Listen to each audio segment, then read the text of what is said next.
Let me tell you the tale of a city where houses were built so close together and were so crowded that there was no through ventilation between them. The tale of a city where large families lived in single rooms and you couldn't even imagine fitting in a single extra person. The tale of a city where water had to be collected from communal standpoints that were few and far between, where you had to line up, and when you finally got to the front of the queue, you weren't guaranteed that that water would still be dripping. You definitely weren't guaranteeing that that water would be clean. A tale of a city where diseases like cholera and typhoid ravaged rife, and where every 43 out of 100 children would not live to see their first birthday. What city is this, you're thinking? Well, let me tell you, this is a description of the city of London at the early 19th century. Definitely not the image of London that would be evoked in your mind if I told you today. So what happened? What happened between this early 19th century image of London and the bustling metropolis that we know today? And that is the story that I want to tell you. It is a story of urbanization and the power of cities. But it's not the story of any old urbanization. It is the story of well-managed urbanization. And this is the single biggest opportunity for Africa's growth and economic development today.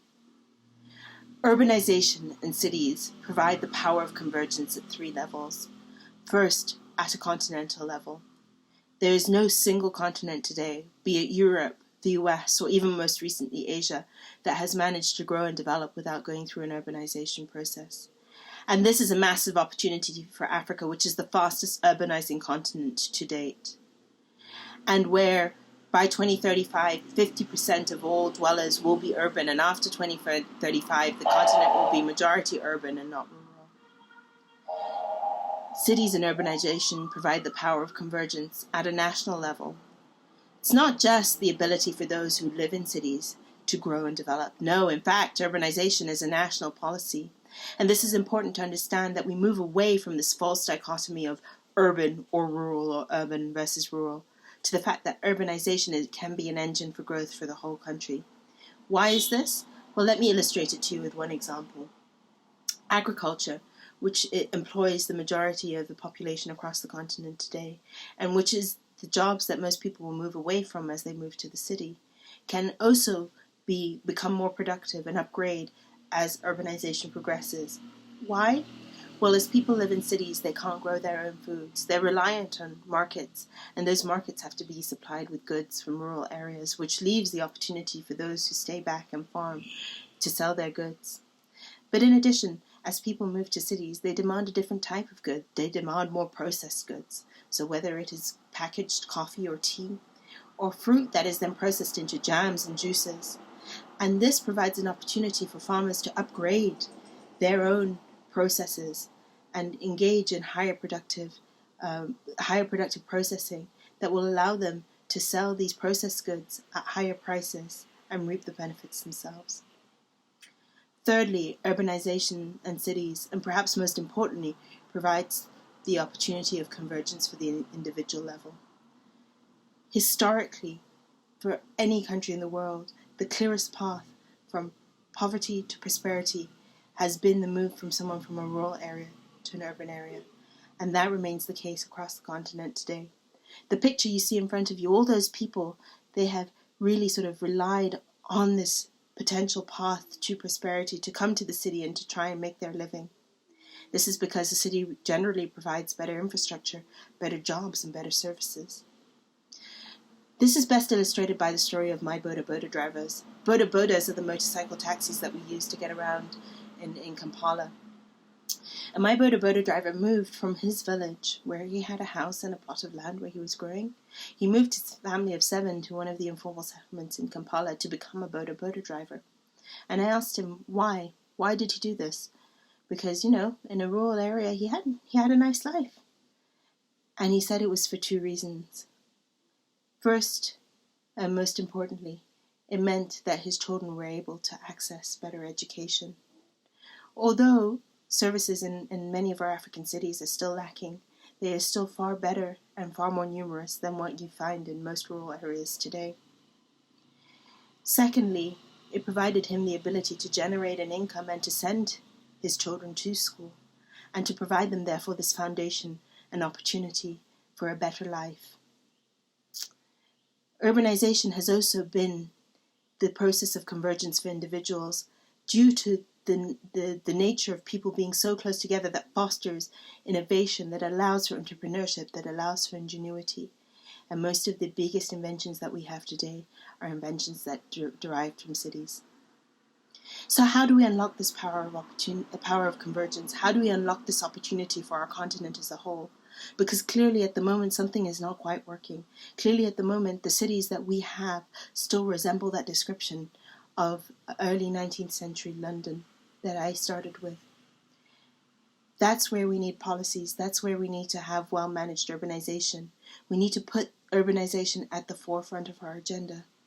It is a massive opportunity because 2/3 of our cities are yet to be built. But we have a small window to get this right. There's only 20 to 30 years before our continent is majority urban. So what are some of these policies? Well, let me outline them for you. First and foremost, we need to reform the land and property tenure systems that govern our cities. Oftentimes it is very insecure tenure. People don't know whether they own the land they live on. They don't know whether they own the house they live in. And therefore they cannot make the investments that upgrade that because they don't know whether tomorrow someone will come and bulldoze that away because they shouldn't be on that land. And this is really the sort of underpinning of the pictures that you see like here on this picture, but the pictures that you see in a lot of informal settlements across the continent is that insecurity of do I belong? And once you can reform those land and the property ownership systems, it creates a sense of belonging for the city where people will want to invest because they feel that that is their land, that is their property. Let's invest in our surroundings, let's invest in our services. But importantly, we'll also attract firms to invest because firms will have the security that if they do build, they build their factories, they provide their jobs, they can stay there for many years and grow. And that is really the foundation of a lot of the policies that we need to put in place today.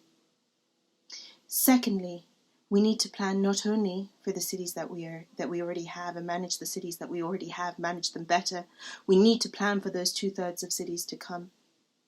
It is much more expensive to have to lay those sewage pipes, to have to pave those roads and actually expand those roads once people have already settled in these dense informal settlements as on the previous picture.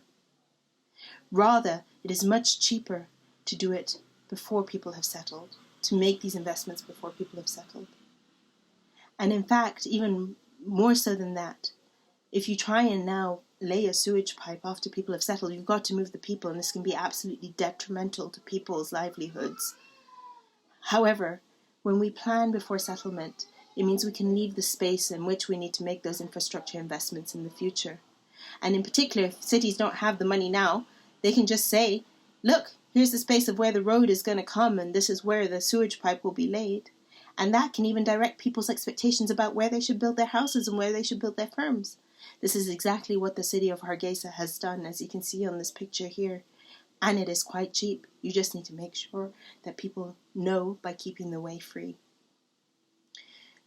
Thirdly, we need to unleash the power of connectivity.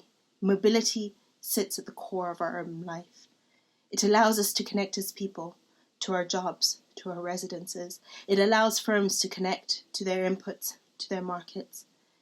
But for any one of you who has sat for many hours in the traffic jams, just like I have in my own city, you realize that connectivity is really not how we would describe our cities of today.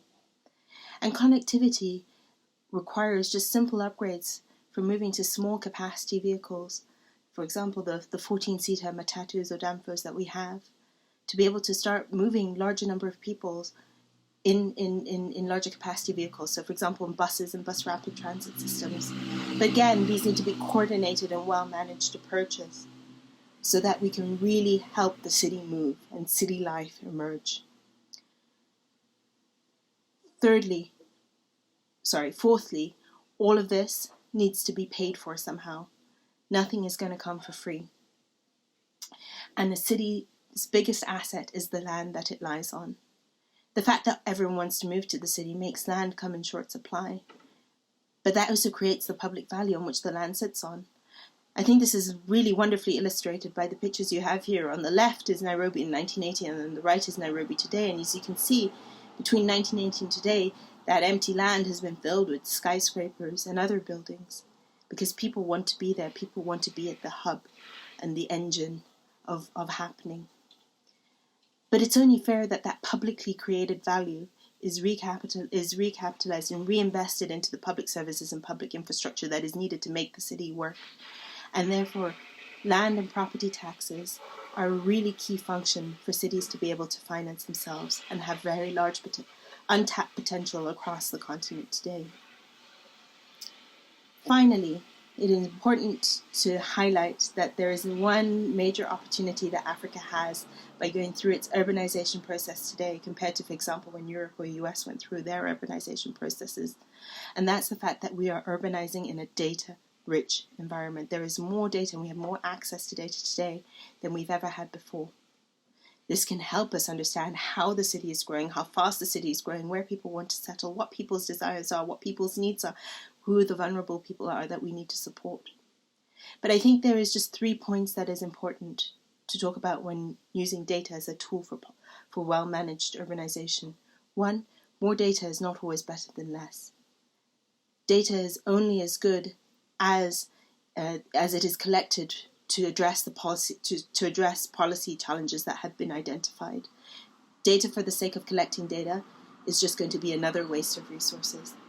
And secondly, institutions are needed to be able to translate this data into ways that are usable for decision makers, to be able to make better evidence-based decisions, and to be able to allocate their limited resources in ways that really support the urbanization process to the benefit of the majority of people.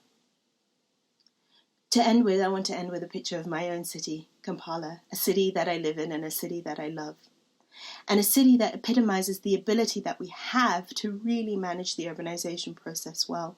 Kampala has gone through a large number of reforms in the last years that have really changed the trajectory of the city, although it has far many more reforms to go through and many more challenges as it grows on a daily basis. But it shows that we can do it. We can do it if we make urbanization and well-managed urbanization a priority. So let's put urbanization on the front of our agenda. Let's understand that historically we've already been shown that this is the biggest opportunity that we can have to grow and develop our continent, our countries, and our people. Let's not only think about the cities that we have today, like the Kampalas of this world, but let's think about particular planning for the 2/3 of the cities that we still have to come. In these cities, we haven't got it wrong yet, but we have the big opportunity of getting it right. We have the opportunity of planning and of coordinating our investments and of making sure that we can unleash the potential for cities and for growth for the people who then will ultimately settle there. And let's use these next 20 to 30 years that we have to really get it right and to see our continent, our countries, and our people flourish. All of this, everything that I've talked about today, is really talking about how we can have urbanizations and cities as engines of growth. But it's not just urbanization of cities, it's well-managed urbanizations that are needed to achieve the promise of cities that work. Thank you very much.